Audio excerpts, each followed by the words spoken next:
Голландиялык бул эки студент Лисан Фрон жана Крис Кремерс көптөн бери Латын Америкага барууну эңсеп жүргөн. Алардын тилеги орундалып Панама өлкөсүнө сапар алышат. Булар 6 жумага максат коюп, 2 жумасын Дель-Торо курортунда өткөрүп, калган 4 жумасын испан тилин үйрөнүү үчүн Бакети шаарындагы мектепке барууну чечкен. Испан тилин үйрөнүү үчүн алар мектеп окуучулары менен барыш керек эле. 2014-жылы 15 март күнү студент кыздар ата-энесинин коштоосунда Амстердамдагы Скипкол аэропортунан сапарга чыккан. Лисан жана Крис текшерүү бөлүмүнөн өткөндөн кийин зал жабылган. Жана ата-энелери аларды акыркы жолу көргөн. Андан ары көрбөйт. Бул кыздар тууралуу бир аз маалымат. Крис Кремерс окуусун бүткөндөн кийин өз өлкөсүндө калыш керек эле. Ачык айрым кыз болгон. Панама өлкөсүнө баруу үчүн өз эмгеги менен иштеп акча топтогон. Ал ресторанда официантка болуп иштеген. Лисан менен ошол жерден таанышкан. Лисан психология тармагын бүткөн. Башка өлкөдө иштеп эмгектенүүнү жана айрыкча испан тилин үйрөнүүнү каалаган. Панама өлкөсүнө баруу үчүн ата-энеси колдоо көрсөткөн.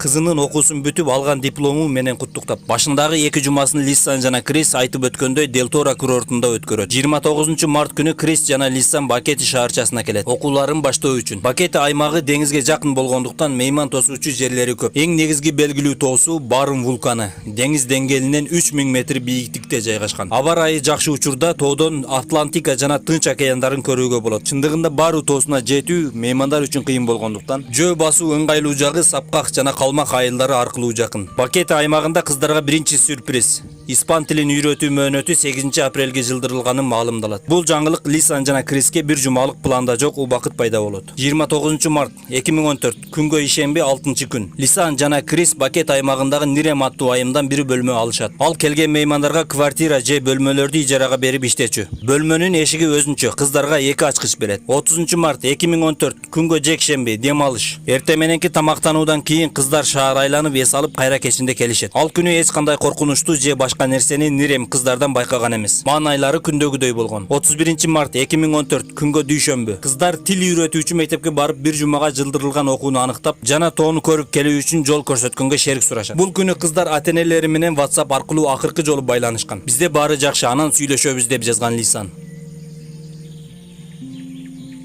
1 апрель 2014 күнгө шейшемби. Болжол менен 11:30да Леонардо Гастин аттуу таксист кыздардын үнүн уккан. Испан мектебинин жанынан. Ал кыздарды $5 эл пианист аймагындагы жөө басуучу жолдун башталышына жеткирип коет. Саат 12:00 Жаване аттуу кафенин ээсине кыздар жолугат. Алар жол тууралуу өтө көп маалыматтарды сурашат. 12:00 12:30 аралыгында кыздарга ошол жерде иштеген жаран Blue аттуу итти кошуп берет. Кафенин ээсинин айтуусунда Blue 1 саат өтүп кайра келет. Болжол менен саат 13:30да. Жолдон кыздар бул Гитви аттуу жаранга жолуккан. Алар шаарга кантип кайтуу керек экенин сурашкан. Кыздар жоголгондон кийин жергиликтүү полиция аны шектүү катары алган. Бирок Гитви жанына команда топтоп алып көп жолу кыздарды издөөгө аракет кылып көргөн. Гитви буга чейин келген меймандарды тосуп алып жана коштоп тоого алып чыгып келип жүргөн. Голландиянын маалымат газетасына берген интервьюсунда жунгли өтө табышмактуу жана сырдуу деген. Чындыгында Барым тоосунун наркы бетинде эмне бар экендигин ал деле билбегендигин айткан. Кыздарды жөө басуучу жолдун башталышына жеткирген таксист Леонардо Гастин 1 жылдан кийин каза болот. Анын өлүмү табышмактуу жана өтө шектүү. Бул 34 жаштагы жигит сууга чөгүп кеткен дешет.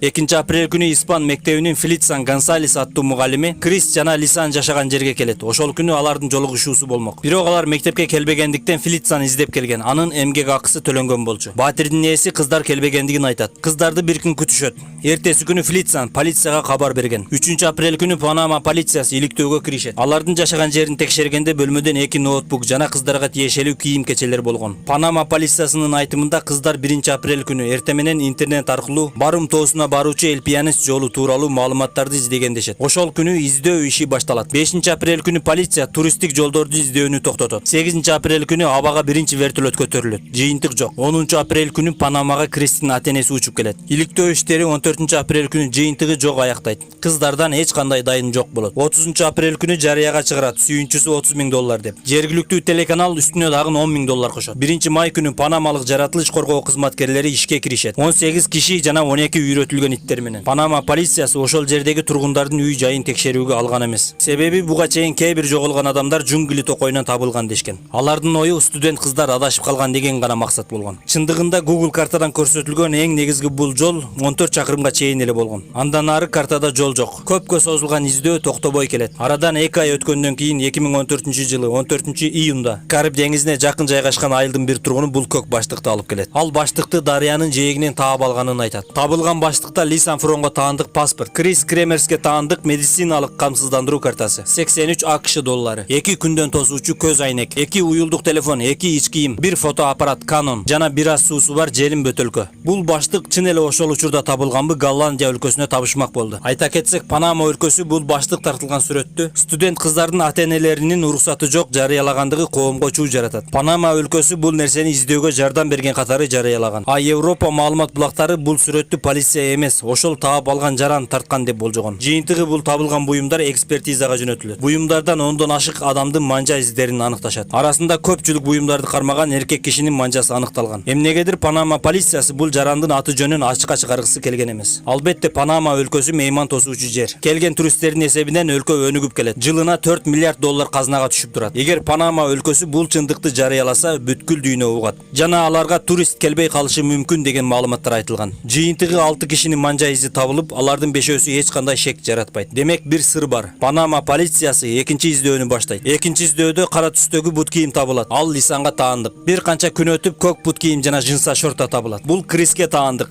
Анан 15 чакырым аралыкта майда сөөктөр табылат. Демек бул көрсөткүчтөр менен Панама өлкөсү жоголгон кыздар кандайдыр бир жаныбарга жем болуп көз жумган деген белгисиз далилге таянат. А Голландия өлкөсү бул көрсөткүчтөргө күмөн саноо менен калууда. Майда сөөктөрдү экспертизага текшергенде сөөк Крис Кремерске таандык болгон. Бирок сөөк көп убакыт нымдуу жерде тургандыктан андан эч кандай натыйжа таба алышкан эмес. Бул жерде өтө чоң сыр бар. Панама өлкөсү европалык студенттерди табууга жардам берем деп ар түрдүү далилдерди көрсөтүп жатып, дело иши таң калыштуу туңгуюкка келип токтойт.